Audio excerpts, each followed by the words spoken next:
प्यारे बच्चों good afternoon. Second lesson चल रहा था अपना वर्ण, वर्णमाला और मात्रा का। ठीक है, तो लेसन तो कंप्लीट हो गया है, इसके क्वेश्चन आंसर रहते हैं, ये कर लेते हैं हम। देखो एक बार पाठ दोहरा लेते हैं। ध्वनियों के टुकड़े नहीं किए जा सकते, यानी कि ध्वनि क्या होती है, भाषा की सबसे छोटी इकाई होती है, उसके टुकड़े नहीं किए जा सकते। तो नहीं, टुकड़े नहीं किए जाएंगे तो उनको हम क्या कहेंगे, वर्ण कहते हैं ना। आगे है वर्ण भाषा की सबसे छोटी इकाई होते हैं। ठीक है, वर्ण दो प्रकार के होते हैं, स्वर और व्यंजन। व्यंजनों के साथ लगने वाले स्वरों के विशेष चिन्ह क्या कहलाते हैं, मात्रा। क्या कहलाते हैं, मात्रा। आगे है स्वरों और व्यंजनों के मिलने से क्या बनती है भाई, वर्णमाला। यानी कि वर्णों के योग से क्या बनेगी, वर्णमाला बनती ना।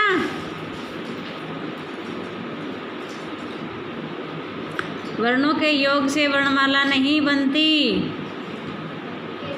ठीक है, वर्णों का योग, योग होता है जोड़, और वर्णों के जोड़ से तो शब्द बनते हैं। ठीक है, वर्णमाला किससे बनती है, वर्णों के समूह से।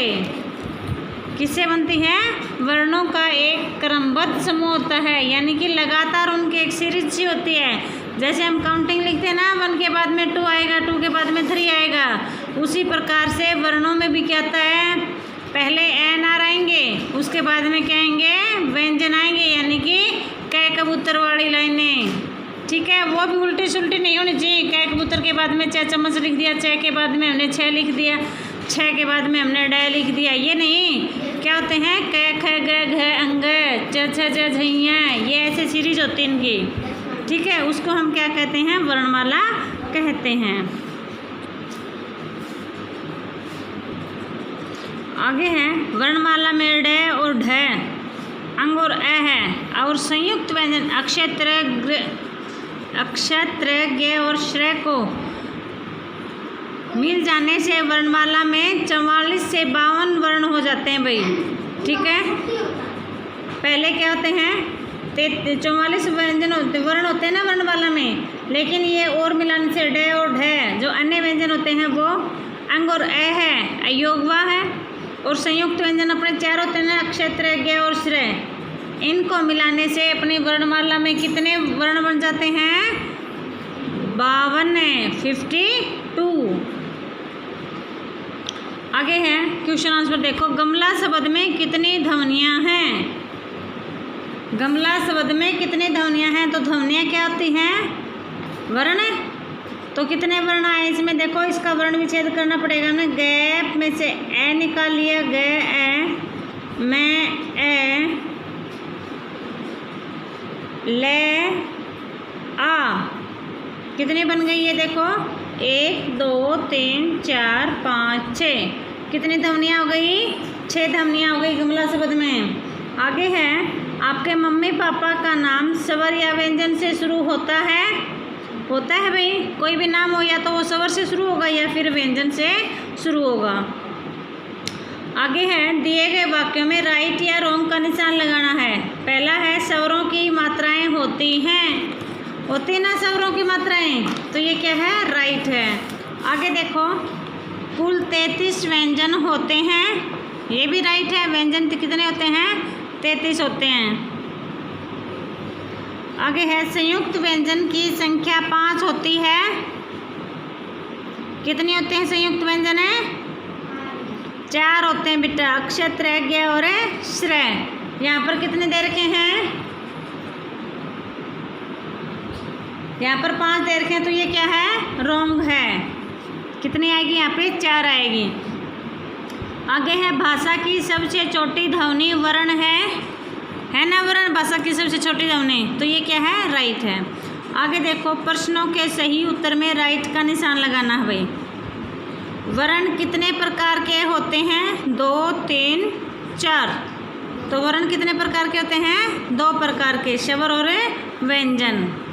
आगे है की तरह किसका उच्चारण होता है, अनुस्वार, विसर्ग, अनुनासिक, किसका होता है की तरह उच्चारण किसका होता है, विसर्ग का।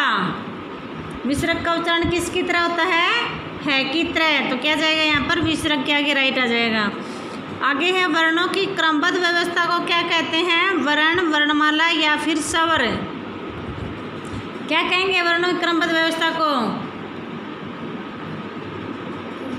वर्णमाला कहते हैं। वर्णमाला के आगे राइट आ जाएगा। आगे है दिए गए शब्दों में र के सही रूप का प्रयोग करके लिखना है भाई, ठीक है। आगे देखो टक दे रखा है, तो टक में एक तो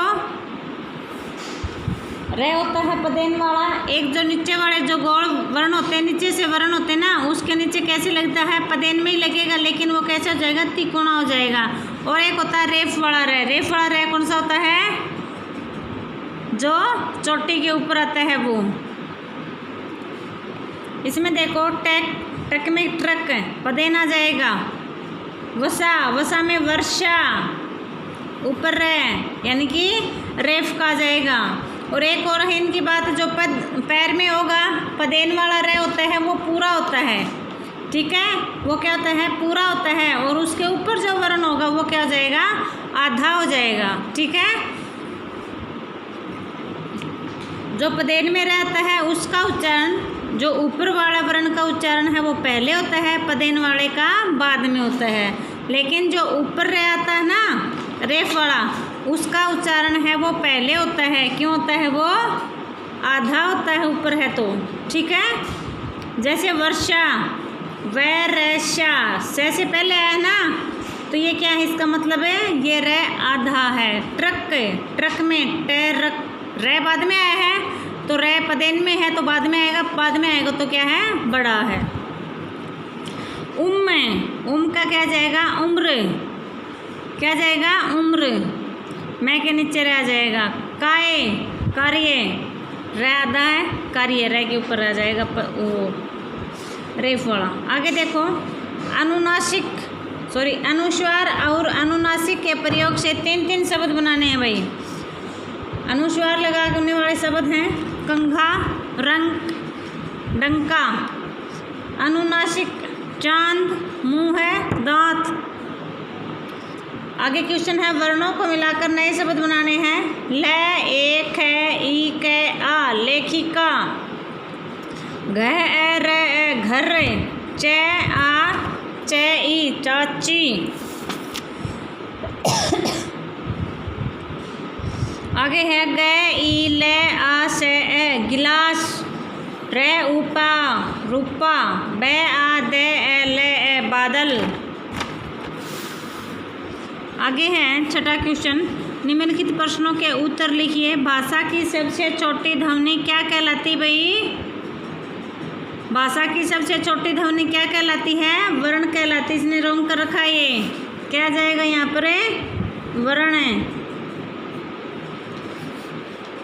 आगे है स्वर और व्यंजन कितने होते हैं। स्वर 11 होते हैं और व्यंजन कितने होते हैं, 33 होते हैं। व्यंजन किसे कहते हैं, वे वर्ण जिनका उच्चारण स्वरों की सहायता से किया जाता है उसे व्यंजन कहते हैं। समझ में आया। तो आपको ये एक्सरसाइज अपनी बुक में भरनी है। फर्स्ट और सेकंड लेसन क्या करने हैं, लर्न करने हैं। Thank you, have a nice day.